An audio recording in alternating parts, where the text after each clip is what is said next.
Pokemon Black and White have aged as one of the best Pokemon games to ever come out. Even today, you have people on Twitter or Instagram posting something nostalgic about it, and it gets thousands of likes, despite the game coming out over 13 years ago now. But what if I told you everything you've ever thought about the games was a lie?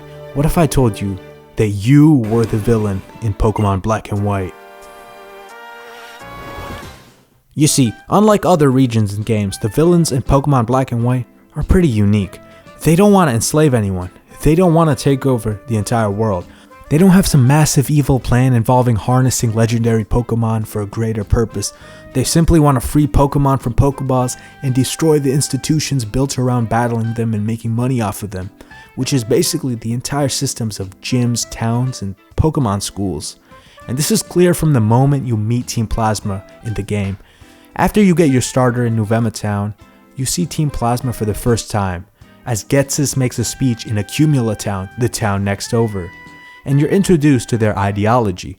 Throughout his speech, he paints a picture of Pokemon as being prisoners to humans, and describes their spirits as being broken by the institutions that make them battle and entertain us solely for our profit. In particular, he talks about the oppressive symbol that is the Pokeball. It's a prison for Pokemon that binds them to us and that allows us to repress them at any moment. And the fact that we use terms like, "I caught a Pokemon," describes the very act of owning a Pokemon as if there are captives, when in reality they should be our friends. In fact, if you listen to his speech objectively, there isn't anything wrong with it. The only reason you recognize him to be the villain is because of the evil music playing in the background, suggesting that he has malicious intentions. But if you look at his words alone, he literally sounds like the Martin Luther King of the Pokemon world. And for some reason, the game continually wants us to think of him as the bad guy, which really doesn't make sense. It's almost as if you're fighting for the system and Team Plasma are the righteous rebels. But that isn't the complete story. Take for example your next encounter with Team Plasma, which happens at the Dream Yard. The Dream Yard is known for its serene atmosphere and the dream mist that surrounds it. And what Team Plasma want to do is they want to harness this mist to spread their message in people's dreams. But in order to do this, they capture a Munna, a Pokemon which produces dream mist, and desperately kick it, hoping to extract the mist. Now here's where the game pits you against the two grunts, who then you defeat, making you seem like the hero. But is that really the case? Now I agree that Team Plasma has some questionable means, but their ultimate goal is to spread the message about freeing Pokemon.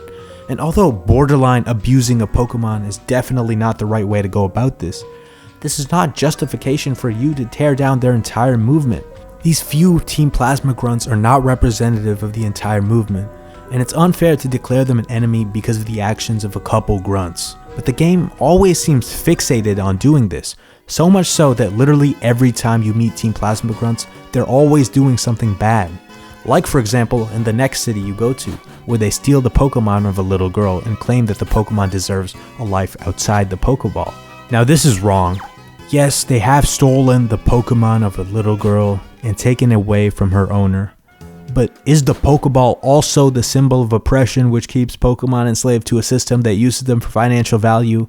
Yes, that's true also. You see, both things can be true at the same time. You can do minor incidents of good when you beat the hell out of a Team Plasma grunt who stole a little girl's Pokemon. But in doing so, you're also helping the power structure stay in place because you're actively suppressing Team Plasma. Therefore, you're not necessarily the good guy here. Sometimes you do need radical actions to have radical solutions.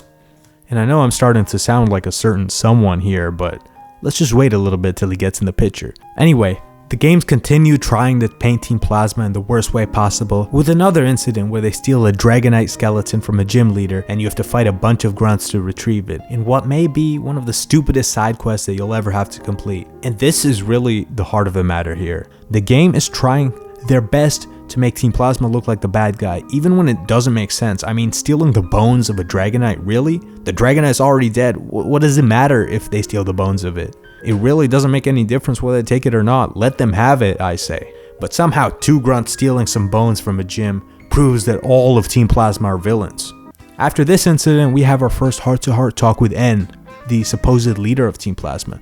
He introduces himself on a Ferris wheel to us as the king of Team Plasma, And he says a lot of weird idealistic stuff about Pokemon being free and having value by themselves and not being bound to trainers. And unlike all the other Team Plasma members who've been committing crimes, and unlike Ghetsis and the Sages, who also kind of want power, N seems actually truthful about his goal. N seems like a genuine person who wants to free Pokemon, and that makes us consider, if we're going against this nice dude who all the Pokemon seem to love, are we really the good guys? The whole situation gets even worse when the gym leaders make you hunt down some Team Plasma grunts, and you have to go into a frozen warehouse with your buddy Sharon. Apparently they were trying to free Pokemon from Pokeballs, so now they're all going to be put in prison by some sort of makeshift police force organized by the gym leaders. Now this seems kinda odd to me. Now think about it, these guys were thrown in jail for releasing a couple Pokemon from the Pokeballs. But if the Pokemon actually liked their trainers, you could literally catch them again and it wouldn't do anything. This only becomes an issue if you have Pokemon that don't want to be caught and you have caught them and now these guys have released them.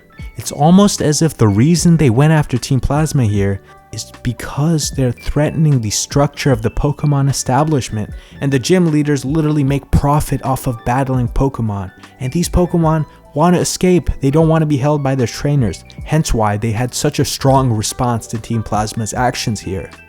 But something even more interesting happens in this frozen room. After all the Team Plasma grunts are arrested, your rival Sharon has a conversation with you. Well, to call it a conversation would be an understatement. He basically lectures you about how bad Team Plasma is, but he says one line that's extremely interesting. He says, separating people from Pokemon, that's the same as having no Pokemon in the world at all. And then he says Team Plasma is a waste of oxygen, but let's focus on the first part. He said separating people from Pokemon is equal to having no Pokemon at all in the world. That's the key behind this entire game, and why they constantly try to paint Team Plasma as the villains. People like Sharon only see Pokemon as valuable if they're useful to them, if they can battle with them, or keep them as pets, or have them as companions. But as soon as Pokemon have the freedom to do what they want without being caught by you, this whole structure collapses, and it puts the gym leaders and Sharon out of business. People like Sharon, Bianca, and even Professor Juniper are involved in businesses that profit off of Pokemon. And because all of society's money in these games come from the Pokemon trade, they have to do whatever it takes to stay in power and preserve that structure. This is why the game constantly tries to portray Team Plasma as the villains, when they really haven't done anything super bad. Because you are a soldier of the Pokemon establishment, and you're the only one able to bring down the rebellion that is Team Plasma. You are the villain in Pokemon Black and White. Anyway, the next great series of events that happens after you beat the Flying type gym leader is another encounter with N.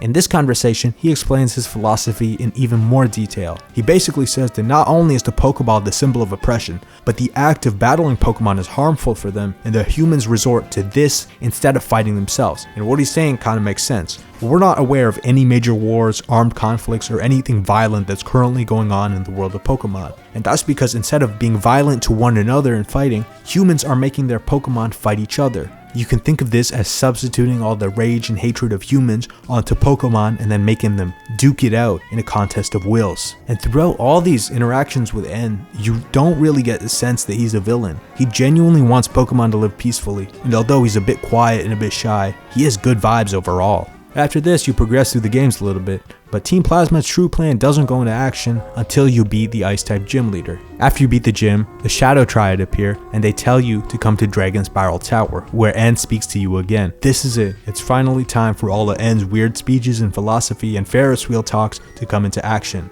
In this tower, N basically captures the legendary Pokemon, and he says he's literally going to use it to free all Pokemon from the Pokeballs in the region.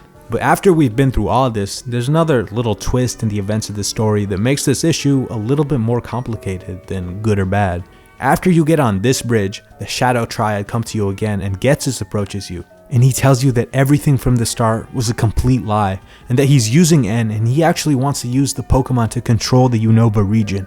This kinda does throw a wrench into the idea that Team Plasma are the good guys, but it doesn't completely stop the argument.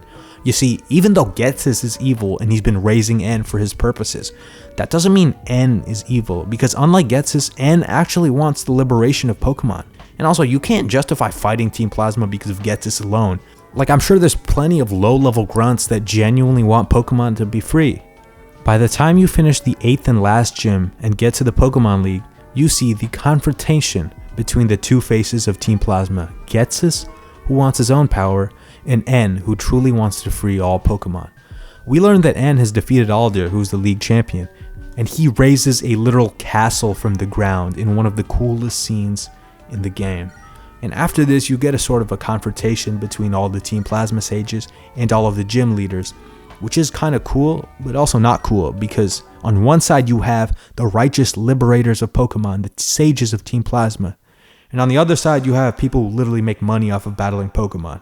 And guess which side you're on? If that didn't make my point, this will. After this, you go up to the very top of the castle, and you battle N after capturing your own legendary Pokemon. This is a battle between good and evil, between greedy institutions and freedom, between oppressors and oh shit, it's already over. By beating N, you have basically crushed his worldview, and he accepts your vision of a world where people and Pokemon have a relationship of exploitation and battling.